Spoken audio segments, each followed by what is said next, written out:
Bonjour les amis, j'espère que vous allez bien et que vous passez peut-être de bonnes vacances.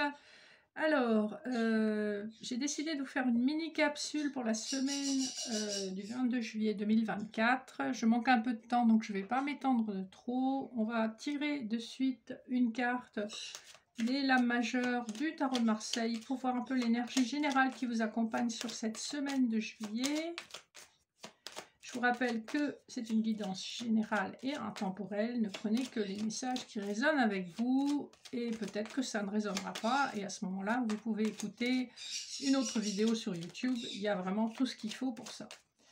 Alors, est-ce qu'on va avoir une énergie générale? Qu'est-ce que ça va nous dire? D'habitude, je prétire les cartes. Et là, il n'y a rien qui veut tomber. Donc, on va peut-être aller la chercher. On va faire une coupe. Alors, on a la mort et le jugement. On est dans des énergies de transformation profonde, voire de réconciliation, de nouveau départ, d'une renaissance.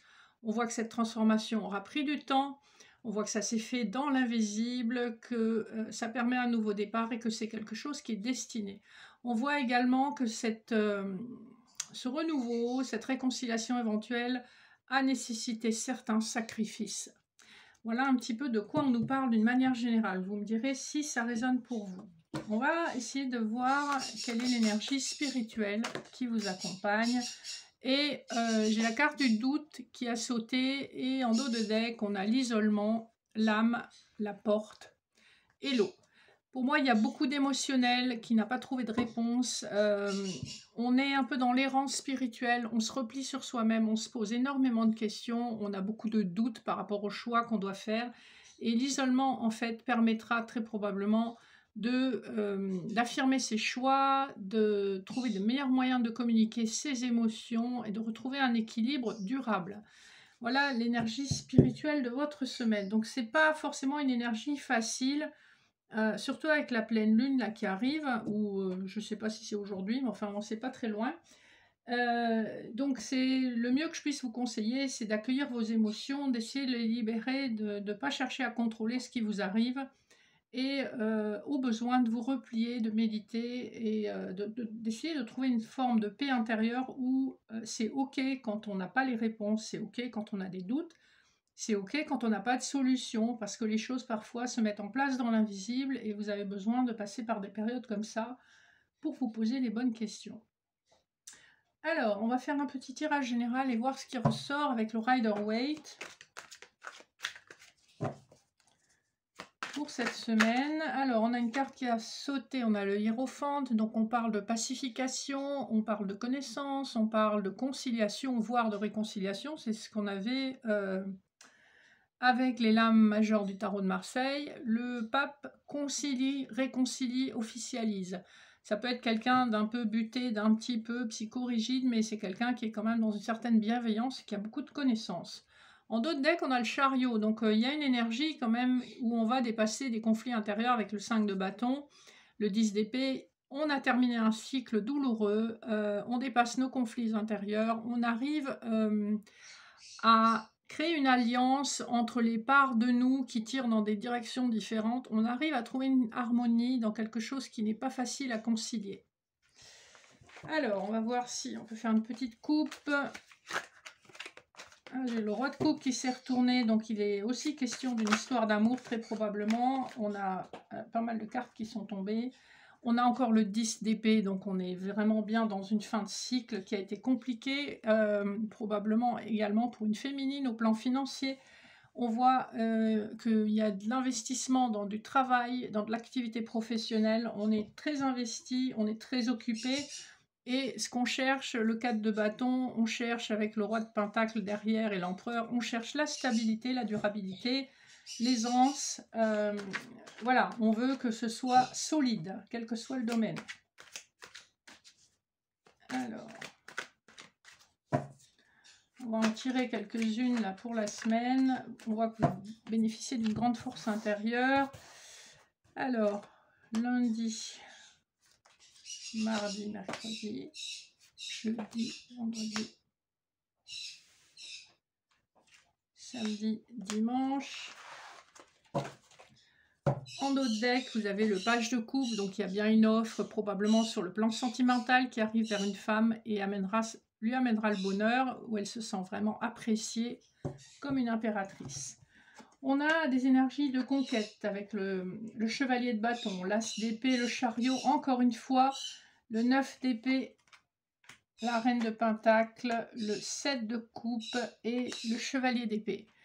Moi, ce qu'on me dit ici, c'est que vous avez quelqu'un qui s'approche de vous d'une façon assez passionnée, qui va être très clair dans ses paroles, qui a une énergie conquérante, qui a perdu le sommeil sur la situation actuelle, qui a envie de dire des choses, de déclarer probablement sa flamme. En tout cas, on a une énergie qui peut être masculine comme féminine, ça dépend de comment, dans quelle énergie vous ressentez. On a plutôt une énergie masculine qui est assez conquérante, une énergie féminine qui est plus dans le sacrifice, qui a beaucoup d'offres. Et on voit que cette situation fait suite à une blessure de cœur, un cœur vraiment brisé. Hein, le 3 d'épée, c'est un cœur brisé. Et en dos de deck, on a le diable qui nous parle d'une forme d'emprise, mais également d'un grand attachement sensuel. Il est question de construction, probablement sur l'année prochaine. On a des choses qui sont en train de se mettre en place, très probablement sur le plan amoureux. Vous me direz comment ça résonne pour vous. Voilà, donc on a une personne qui s'approche de vous pour mettre les choses au clair, pour discuter, pour parler des difficultés. On voit qu'au centre du tirage, on a le 9 d'épée. Donc on en a perdu le sommeil sur cette situation. Très vraisemblablement, c'est quelqu'un qui a peur de vous perdre avec le 7 de coupe parce que je pense que c'est extrêmement sollicité. Le chevalier d'épée nous parle aussi de quelque chose qui va se passer assez rapidement. Avec le chariot, on est aussi dans cet esprit de conquête. On va trouver une solution pour venir vous parler. Voilà un petit peu ce qui vous attend cette semaine. Donc il y a des révélations qui vont se faire. Et avant de conclure le tirage, je vais vous donner quelques messages de l'oracle des déesses pour clôturer cette petite capsule. J'essaierai d'en faire une plus longue la prochaine fois. Là, je manque cruellement de temps en ce moment. Alors, qu'est-ce qu'on veut bien nous dire pour les personnes qui tomberaient sur cette vidéo? Alors, on veut rien nous dire, donc je vais aller les chercher. Alors, nous avons 1, 2 et 3 cartes avec en dos de deck la lune, donc la mort et la magie, la tranquillité et l'humour.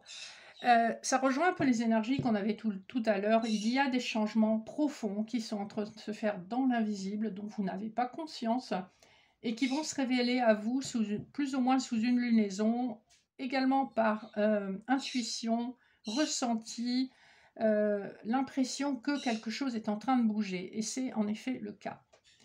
Alors, nous avons la fortune qui en anglais signifie la destinée, le destin, l'adaptabilité et enfin l'acceptation radicale. Donc, on vous dit de vous quelque part soumettre à votre destin. Votre destin s'occupe de tout. Soyez adaptable et acceptez, accueillez ce qui arrive vers vous. Ce sont de bonnes choses, ce sont des choses qui vous amènent vers un avenir beaucoup plus rayonnant. Donc n'essayez plus de contrôler les choses, soyez dans le lâcher-prise, lâchez l'affaire, laissez-vous aller un petit peu comme si vous étiez sur une barque emporté par le courant.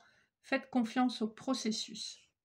Voilà un petit peu les messages qu'on vous donne aujourd'hui. J'espère que ça vous aura parlé. N'hésitez pas à liker, partager, vous abonner si vous ça n'est déjà fait. Je vous rappelle, pour les personnes qui ne le sauraient pas, que je propose des voyances, guidances, séances d'hypnose, laoshi et accompagnement en privé. Et sachez que sur l'été, je fais une offre spéciale au niveau des accompagnements parce que les gens sont souvent en vacances. Donc, c'est donner l'opportunité aux personnes peut-être qui ne partent pas de pouvoir travailler sur elles, de libérer un deuil ou une rupture et de reprendre les rênes de leur vie avec confiance, optimisme et atteindre l'épanouissement et les projets que l'on souhaite. Je vous souhaite une merveilleuse semaine, je vous fais de gros bisous et je vous dis à très bientôt. Bye bye.